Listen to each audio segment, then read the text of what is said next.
Dito nga kalaban ko si Mosco pero computer lang siya.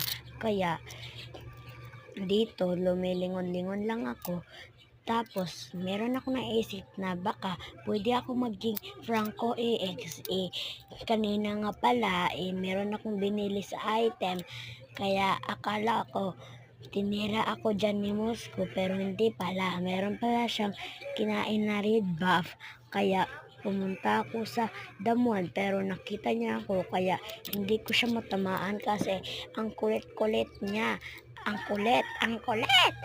Kaya ayan, dyan ko siya tinira pero hindi ko pa rin siya natamaan. Kaya tinira niya na ako na akala ko ako mamamatay dito pero siya pala ang mamamatay.